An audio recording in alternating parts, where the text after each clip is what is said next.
mathematical foundations. In mathematical foundations, we have a section namely theory of inference. The theory of inference for statement calculus.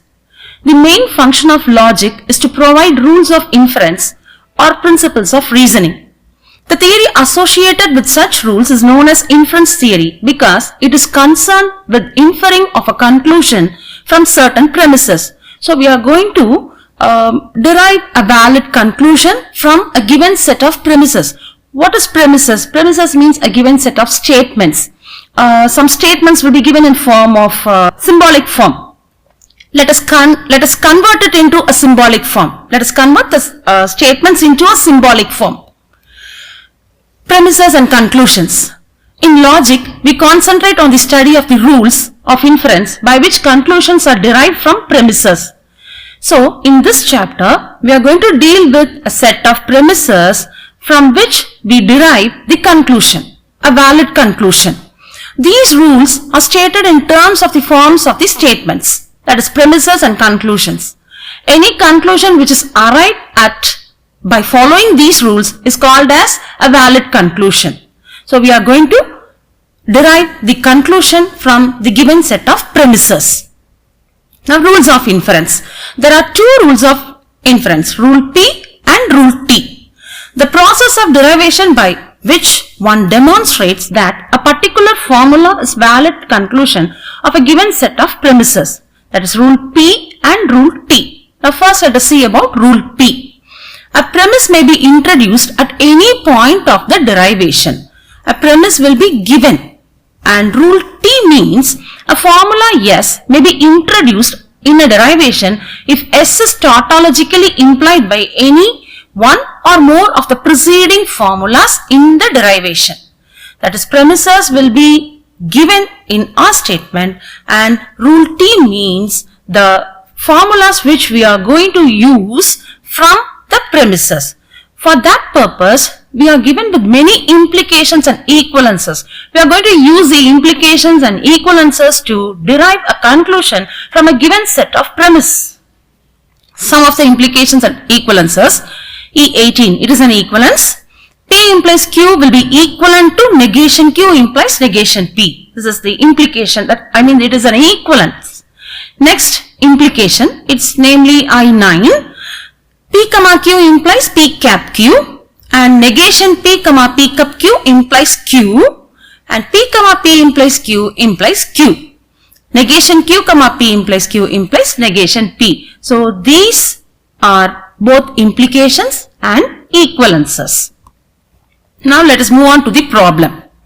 Our problem is, if there was a ball game, then traveling was difficult. If they arrived on time, then traveling was not difficult. They arrived on time. Therefore, there was no ball game. Show that these statements constitute a valid argument. So, the first four steps are given as statements, and the fifth one is we have to prove that these statements constitute a valid argument. Now, let us convert these statements into symbolic form so that we get the set of premises. The first statement. From all these set of statements, we can frame some sentences. From the given set of four statements, we can frame some sentences in a proper way. Now, first one is, we are going to form a statement P. P means there was a ball game, and Q means traveling was difficult, and R means they arrived on time. We have split out all these statements into three sectors, P, Q and R. Now, first one, there was a ball game. Let us look at the problem. If there was a ball game, then traveling was difficult. This statement consists of if and then. According to our logic, if then statement implies symbol. So, the first statement becomes P implies Q. And the second one, if they arrived on time, then traveling was not difficult. It is given that traveling was not difficult, but our statement is Q, traveling was difficult. So, we have to frame it into negation of Q. If then statement forms implies symbol. So, it becomes R implies negation of Q. And next one is they arrived on time. It is a statement. Now they arrived on time means are. Therefore there was no ball game. Therefore implies a conclusion. Therefore there was no ball game. No ball game means negation of P. Because ball game is P. So there was no ball game means negation P. Now the given set of premises. The symbolic form of the given statements are from the premises P implies Q, R implies negation Q and R. Now we must show that the conclusion is negation P. Because the fifth one is show that these statements constitute a valid argument. So we have to prove it.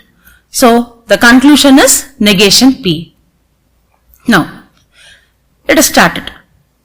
Number 1, we are going to consider the premise. From the given set of premises, if we choose any premise, we have to use rule P. If we combine any two premises using implications and equivalences, it constitutes rule T.